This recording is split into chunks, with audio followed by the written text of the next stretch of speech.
Afriforum has applied to the state capture inquiry to cross-examine President Cyril Ramaphosa. Today, the Commission confirmed the President will be appearing next month. Afriforum has a specific area of focus. It wants to question Ramaphosa on his time as chair of the ANC's Cater Deployment Committee between 2013 and 2016.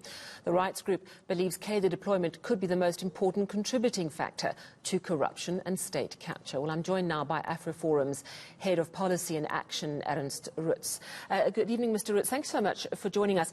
I know that you filed this yesterday, this application, but have you heard anything back from the Commission as yet?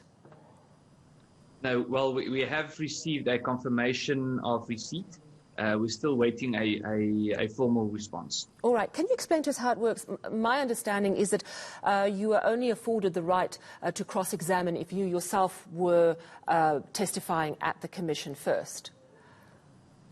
Yes, so we have approached our legal team about this issue, and particularly the issue of cater deployment, as you have said in your introduction, which we regard as probably the most significant contributing factor to state capture and corruption, and on what our options would be in terms of making sure that this thing gets the appropriate attention at the Zondo Commission. And our legal advice is that we can, according to the rules of the Commission, apply for the matter to, obviously, for President Ramaphosa to be summoned to appear there, but also, secondly, for him to be questioned, particularly about cater deployment and the decisions that were made during his time as chairperson of the Cater Deployment Committee. And then in the third place, for Afriforum to be given the opportunity to provide evidence in this regard, and then in the fourth place to cross-examine President Ramaphosa on this issue. So we know that former President Jacob Zuma is refusing to go back to the Commission, and the Constitutional Court is dealing with a contempt of court issue tomorrow on that. But should President Zuma, former President Zuma, be forced to appear, would you also apply to cross-examine him?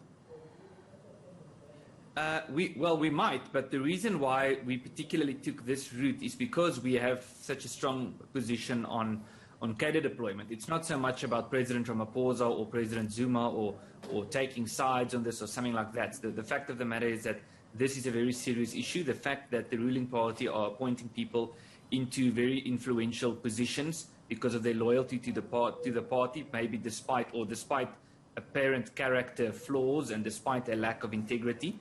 And President Ramaphosa, before he became the President of South Africa, he was the chairperson of this committee that made these decisions. So it's not about him being President of South Africa, or it's not about internal ANC disputes. It's about the fact that the person who was the chairperson of the Cater Deployment Committee of the ANC has to be questioned about the decisions by this committee at the Zondo Commission. We now have confirmation that President Ramaphosa is due to appear next month. You say you have evidence. Can you give us more information about the evidence that you would like to bring to the Commission?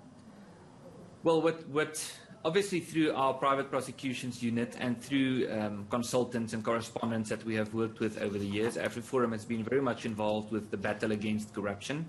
And we've also spoken with many whistleblowers in the past few years. So there's a lot as far as that is concerned that we can contribute. But other than that, when we're talking about evidence, we also mean that we want to make sure that cater deployment is properly put on the agenda and the way it's being dealt with.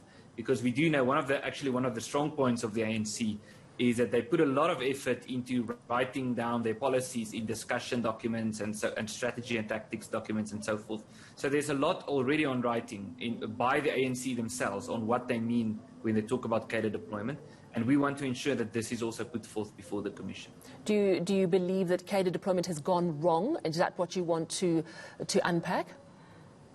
Yes. Well, firstly, I think it's standard practice for any government or any ruling party or any president to want to appoint people in your cabinet or in strategic positions who are broadly in line with your political goals. That's all governments do it like that. The problem with cater deployment is it's about appointing people because of their loyalty to the party, despite the fact that they aren't capable to do the job. They don't have the competency. And despite obvious character flaws, in other words, people being prone to corruption and so forth. But on top of that, what is also very important when we talk about cater deployment is this whole ANC policy of redeployment. So you'd find someone who is a minister or CEO of some state-owned entity, and then they would be accused of corruption. And then the ANC's way of dealing with that is to redeploy that person to a different department. That's not dealing with the issue, it's just moving the problem around. Thank you so much, Afriforum Deputy CEO and also Head of Policy and Action, Ernst Roets.